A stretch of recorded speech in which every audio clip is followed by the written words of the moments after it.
Por lo tanto, si yo tengo varias estaciones, como por ejemplo acá, tengo el registro 1, el registro 2, el registro 3, si yo finalmente tengo las curvas de velocidades, yo fácilmente podría proyectar, ¿no es cierto?, cada una de las curvas hasta que me corte el eje de las abscisas, el eje X, y ahí voy a poder definir mi tiempo de origen. Y teniendo el tiempo de origen, voy a poder calcular la localización de mi sismo. Vamos a verlo con más detalle, lo vamos a ver gráficamente, pero para poder explicar de mejor manera el tema de la S-P y cómo estas S-P van cambiando sus velocidades.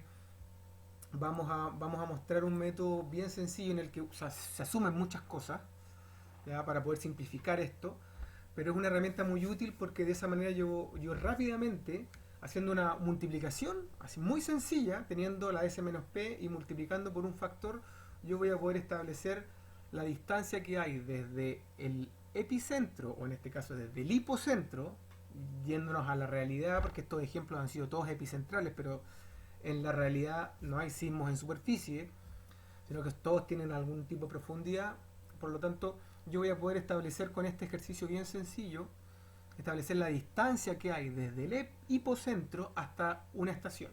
Y por lo tanto, si yo tengo muchas estaciones, voy a poder tener la distancia de cada una a mi tiempo cero, a mi tiempo de origen, ¿no es cierto?, que es mi hipocentro, y de esa manera, con muchas esferas e intersectándolas, voy a poder establecer finalmente la localización de mi sismo.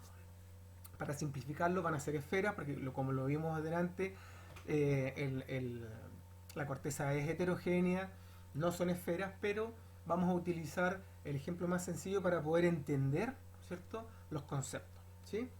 El concepto de S-P, el concepto del factor K y cómo estas esferas interactúan para finalmente localizar un sismo. Entonces vamos a comenzar de que no se asusten, esto es operación elemental muy sencilla y la vamos a explicar en detalle para que no queden dudas de las operaciones que vamos a ir desarrollando. Tenemos que la velocidad, básicamente distancia partido por tiempo, cualquier velocidad. Aquí le pusimos el apellido de la onda P para establecer que vamos a trabajar con la velocidad de la onda P, que es distancia por tiempo, y la velocidad de la onda S también es velocidad por el tiempo de la onda S. Tiempo de la onda P, tiempo de la onda S. Muy sencillo. Ahora, en sismología hay un valor que se utiliza mucho, que en este caso está definido con la letra ρ, que es la división entre la velocidad de la P y la velocidad de la S. Para sectores de cortezas a nivel global, donde las heterogeneidades prácticamente no son importantes porque son como corteza continental, corteza oceánica o manto, cosas muy muy grandes, en sismología por lo general se utiliza un Vp partido por Vs que el valor aproximado es 1.78. ¿Okay? Y en zonas volcánicas, donde hay heterogeneidad, donde hay fallas activas, donde hay cámaras magmáticas y donde hay sistemas hidrotermales muy importantes, las variaciones de las velocidades van a ser evidentes porque en zonas muy calientes o en zonas donde hay líquido, las ondas sísmicas tienden a ralentizarse, o sea, se vuelven más lentas. Incluso las ondas, como no lo hemos explicado, pero básicamente las ondas P se mueven en todos los medios, en cambio las ondas S solamente se mueven en medios rígidos. Si tenemos un medio, por ejemplo, agua, la onda S va a desaparecer. ¿Okay? Entonces, eh, estos valores de robot 1.73 o 1.78 son extremos en relación a cómo poder dividir, ¿no es cierto?, estas dos velocidades para establecer en qué medio nos estamos moviendo. Estamos moviéndonos en un medio más bien homogéneo, como por ejemplo el cratón brasileño, eh, muy estable, con unos granitos muy antiguos, o zonas muy rejuvenecidas como es la cordillera chilena, que tiene fallamiento activo, tiene intrusivos, tiene cámaras magmáticas, tiene volcanes, tiene sistemas hidrotermales. Entonces, obviamente, se ralentizan un poco las ondas y los valores de RO vienen a ser un poco menores. Pero para este ejemplo y para simplificarlo aún más, vamos a ocupar un RO estándar, que es un valor que está entre medio de estos dos, que es 1.75 aproximadamente, que va a ser muy útil para poder generar estas circunferencias que yo les menciono para poder localizar finalmente. Entonces, desde estas pequeñas ecuaciones de velocidad, despejamos el tiempo de P y el tiempo de S, que vendría a ser en este caso la distancia partido por la velocidad, ¿cierto? Si queremos calcular el tiempo. Si restamos estos dos tiempos, que es lo que hemos estado viendo, ¿no es cierto? Que si restamos el tiempo de la S menos el tiempo de la P, eso nos va a estar nos está dando una distancia, y esa distancia comparada con muchas estaciones nos va a dar finalmente el dato que andamos buscando, que es la localización.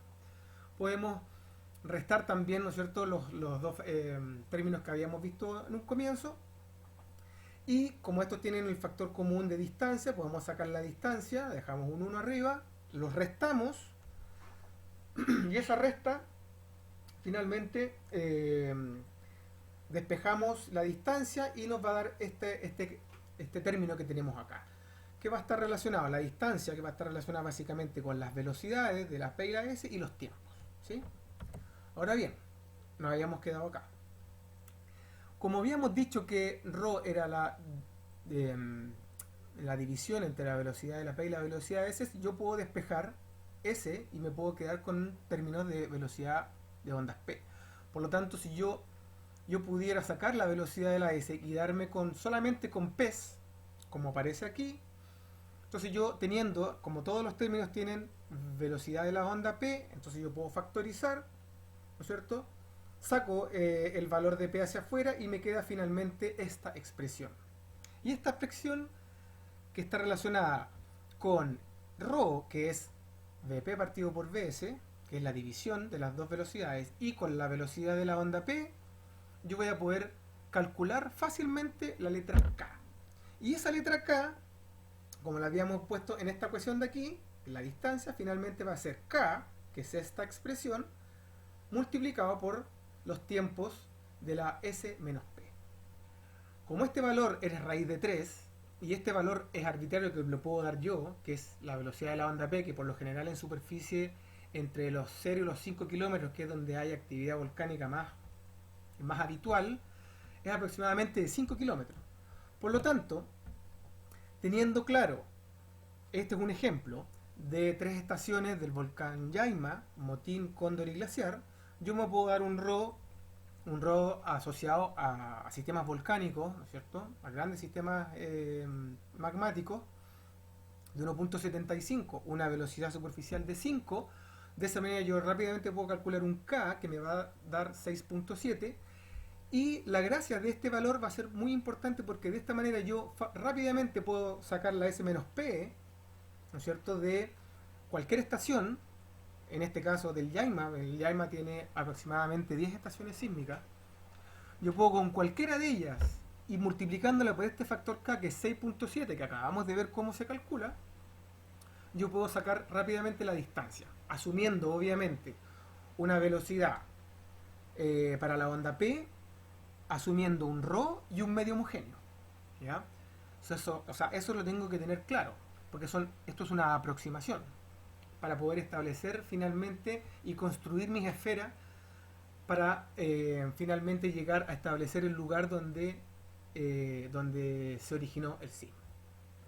Entonces, dicho eso, vamos a poder pasar a la parte donde se empiezan a jugar con las esferas. Entonces teníamos este sismo, que en este caso es prácticamente superficial, teníamos las 3 estaciones, y yo ya teniendo claro la S menos P, voy a poder calcular, ¿no es cierto?, voy a poder calcular mi tiempo.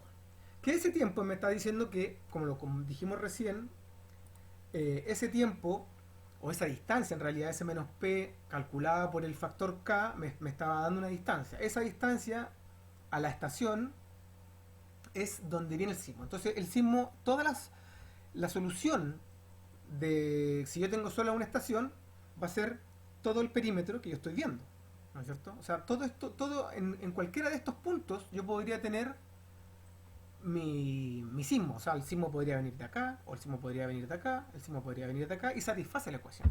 ¿Sí? Pero no me, en realidad es poco preciso, ¿no es cierto?, establecer que un sismo está en esta zona. Y más impreciso aún va a ser, porque si yo me lo imagino que esto está en tres dimensiones, porque aquí yo estoy viendo el 2D, pero se me olvida que es la que también puedo ver en profundidad. Por lo tanto, si yo veo que en realidad no es una circunferencia, sino que es una esfera, como la que estamos viendo aquí, entonces, lo voy a parar un poquitito. Entonces, si yo imagino que este plano que está acá en amarillo es la superficie de la Tierra y donde está la estación es el punto central del círculo, porque esta es la parte que yo estoy viendo que acabo de ver, ¿no es cierto? El círculo en superficie. Pero en realidad, si yo le sumo la profundidad, me estoy dando cuenta de que la superficie que satisface, ¿no es cierto?, la ecuación que acabamos de ver, no es solamente el círculo que está acá arriba, sino que además es toda esta superficie que compone la esfera. Por lo tanto, yo perfectamente podría tener mi hipocentro localizado arriba de la estación, pero a una profundidad. Pongámosle 3 kilómetros. Entonces yo también podría tener, ¿cierto?, dentro de esta solución que teníamos acá, yo perfectamente podría tener el sismo localizado ahí, pero en profundidad los 3 kilómetros que yo recién había mencionado. Entonces, no es tan sencillo como decir que por aquí está el sismo, sino que si lo veo desde el punto de vista de una esfera, es toda la superficie.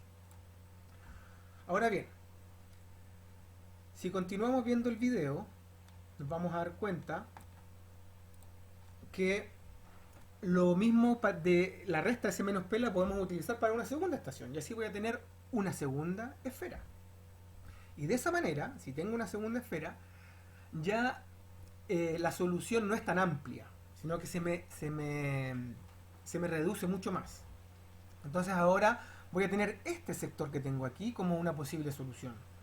Si el epicentro es superficial, o sea, si el sismo es superficial, claro, van a ser las intersecciones, pero recordemos de que en realidad esto, como está en tres dimensiones, van a ser dos esferas que se van a estar intersectando.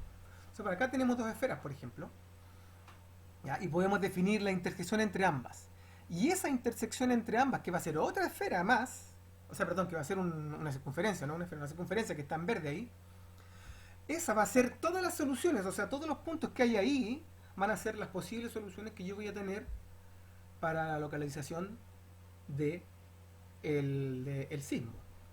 Entonces, con dos estaciones yo ya tengo un área, ¿ya?, mucho más restringida. Y si a eso le sumo una tercera, si es que el sismo es superficial, claro, va a ser la intersección entre las tres. Pero los sismos nunca son superficiales, como dijimos recién. Los sismos tienen su profundidad y su complejidad. Por lo tanto, mientras más estaciones tenga, más círculos voy a poder generar, y de esa manera voy a poder precisar de forma más fina dónde está finalmente el sismo en cuestión. Mientras más resultados tenga, voy a poder ser más preciso. Ahora, y acá me voy a detener porque si bien gráficamente logramos establecer una localización aproximada de un sismo, si yo lo quiero hacer, quiero localizar no solamente la parte epicentral, sino que su profundidad, hay que hacer el siguiente ejercicio, y aquí me voy a detener un segundo. Esto es un ejemplo de tres estaciones con diferentes S-P. Obviamente la S-P menor va a ser esta, que va a ser la circunferencia menor. Esta es la circunferencia mediana y esta es la circunferencia mayor. Por lo tanto, al realizar estas tres circunferencias me doy cuenta de que si realizo la circunferencia 3 con la 1, y la intersección de estas dos y 1, la intersección entre estas dos circunferencias, me va a dar como resultado esta cuerda de color celeste, ¿sí?, que está relacionado a la estación 3. Si lo mismo lo hago entre esta estación y esta otra, la amarilla con la azul, voy a obtener estas dos intersecciones, voy a unir estas dos intersecciones, voy a tener esta otra cuerda que se me va a intersectar con la celeste.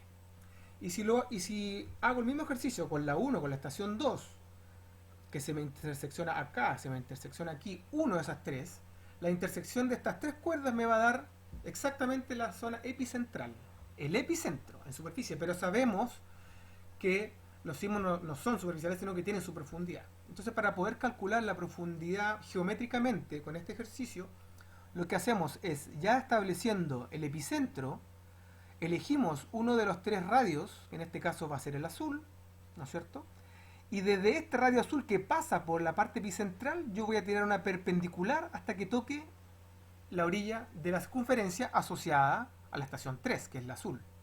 Entonces tengo mi radio, tengo mi perpendicular al radio, y esta va a ser la profundidad. Que obviamente si esto tuviera una escala, qué sé yo, 1 centímetro, 1 kilómetro, yo perfectamente podría, si esto tuviera 3 centímetros, entonces la profundidad de mi sismo, o sea, epicentralmente sería este, e hipocentralmente sería con 3 kilómetros de profundidad. De esa manera, estableciendo ρ, que en este caso 1,75, estableciendo una velocidad superficial, que en este caso elegimos como 5 kilómetros, voy a poder calcular las distancias a mis diferentes estaciones. Con esas distancias y asumiendo de que es un medio homogéneo, obviamente voy a tener circunferencias. Estas circunferencias que en realidad son, si yo la veo en 3 dimensiones, son esferas.